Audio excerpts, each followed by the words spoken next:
Creo que debería empezar este video definiendo qué son los videojuegos otome. Empezamos. Resumiendo, los juegos otome son novelas gráficas dirigidas principalmente para las mujeres. No es porque yo sea sexista, sino que literalmente el nombre significa eso, juego de doncellas. Estos juegos son un dating simulator, en los cuales la mayoría de pretendientes, como ya se imaginan, son hombres. Cosa que no me molesta, pero sí creo que limita el género hasta cierto punto. Pero no estamos aquí para hablar de eso. Estamos aquí para hablar de un otome con un fandom que me hace cuestionar mucho hasta dónde llega el fanatismo obsesivo en el videojuego. Estamos hablando de ni más ni menos Mystic Messenger. Para empezar, el juego nos da el primer incentivo para poder empezar a jugar, el cual es una asombrosa intro con música muy pegadiza y con animaciones dignas de un anime que se respete. Luego nos topamos con la premisa. Un extraño nos manda un mensaje de texto en el cual nos explica que tenemos que ayudarla a devolver un celular que no es suyo. Finalmente nos guía hasta una casa donde abrimos la puerta y no hay nadie. Automáticamente entramos en un chat con muchas personas, los cuales poco a poco conoceremos y que algunos incluso se volverán más que amigos.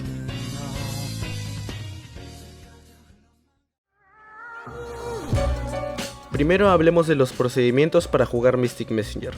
Como ya había dicho antes, básicamente este es un juego de tener citas con chicos. La novedad del juego es su mecánica de mensajería y de llamadas.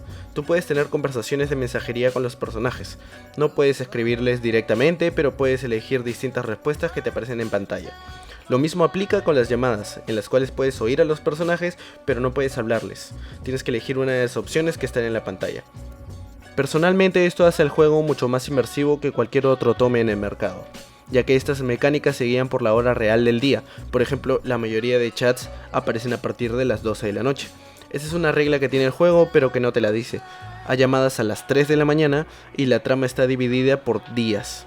Todas estas mecánicas hacen que la persona invierta tiempo en el juego, lo que hace que te sientas más inmerso, pues sientes que los personajes tienen sus propios horarios y que te pueden mandar mensajes cuando quieran o llamarte cuando quieran. Por una parte sientes que los personajes son reales, que tienen vidas, y a la vez tú también sientes que tienes que invertir tu propio tiempo para poder relacionarte con un personaje. Por lo cual si un personaje te interesa, le dedicas más tiempo, como si fuera una relación en la vida real. Cuando una persona te interesa, le das más de tu tiempo y de tu atención. En ese punto Mystic Messenger creo que hizo un trabajo genial adaptando las relaciones interpersonales y románticas de las personas a un videojuego. Incluso las relaciones amicales están bien logradas, pues la manera en la que se hablan en los chats grupales es simplemente real. No se puede describir de otra manera. Todas las personas tienen su forma de hablar, emojis que siempre usan, incluso cambian el tipo de letra o mandan imágenes divertidas. Todo eleva la atmósfera a un nivel mucho más realista de lo que se hubiera imaginado. En mi opinión, las reglas del juego son a veces innecesariamente complicadas, sobre todo la de los chats. Estoy hablando de la mecánica que si entras a otro chat mientras tienes uno abierto anteriormente, este se convertirá en no llenado y tendrás que pagar relojes de arena en los cuales es el recurso principal del juego para poder desbloquearlo y seguir la conversación. Entiendo que es un juego gratis y que Cheritz necesita sacar dinero de alguna parte para poder financiarlo, pero ¿no pudieron haber hecho una mecánica menos engorrosa? Ya es complicado poder desbloquear ciertas conversaciones porque están en un horario pasado de las horas de dormir y encima se me bloquean conversaciones porque no puedo seguir con el ritmo del juego. No es algo que personalmente me moleste de sobremanera como para dejar de jugar el juego, pero creo que es una mecánica que debería ser mejor pulida o incluso reemplazada por otra. Otra mecánica que no llego a entender de manera completa son los resultados de cada chat. Al final de cada uno de estos se te entregan ciertos números de corazones y de relojes. El problema es el criterio con el que te entregan estos recursos. Los corazones tienen sentido, pues muestra el avance de la relación entre tu personaje y el personaje al que quieras relacionarte, ya sea Yusung, Zen o los demás. Pero los relojes son random, no hay un criterio específico para el cual te tienen que entregar cierto número de relojes. Esto termina siendo un obstáculo porque la mayoría de historias se desbloquea con relojes, y las llamadas también, obligándonos a que pasemos más tiempo con personajes que no queremos solamente para poder desbloquear más relojes y desbloquear más historias. Empecemos con los elementos formales. Primeramente hablaré del red. En este juego no hay una curva de dificultad muy grande, La verdad, la curva solamente se puede definir como natural. No hay una curva difícil porque lo único que tienes que hacer es relacionarte con las personas, relacionarte con los personajes, ver con quién quieres salir, etcétera.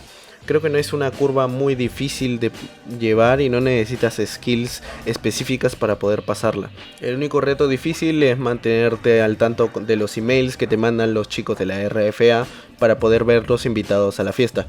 Esto es lo único complicado, creo yo, y mantener el ritmo del juego, que es bastante acelerado, por lo que lo único que deberías invertir en este juego es tiempo. Eso es la skill que necesitarás, tener tiempo libre.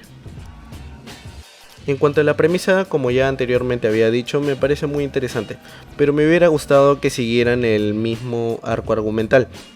Pues toda esta idea del hacker llamado Unknown y ahora que entres a un grupo de la RFA y tengas que hacer toda una fiesta, me parece muy interesante, pero creo que se deja mucho de lado.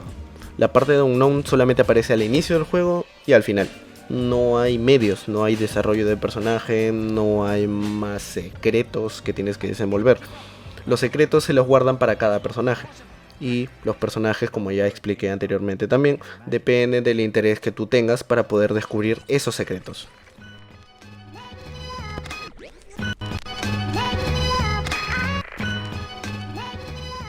En cuanto al world building, este me parece que está muy bien realizado.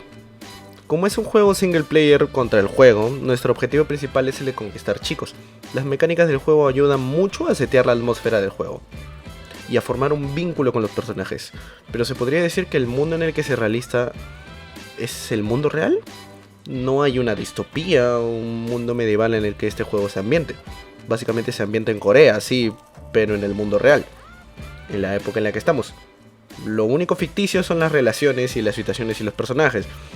Pero finalmente esto favorece de sobremanera al juego, pues al no tener un setting fantasioso, es más fácil reflejarte a ti en el juego, puesto que todos los personajes al fin y al cabo no tienen poderes extraños o sectas religiosas.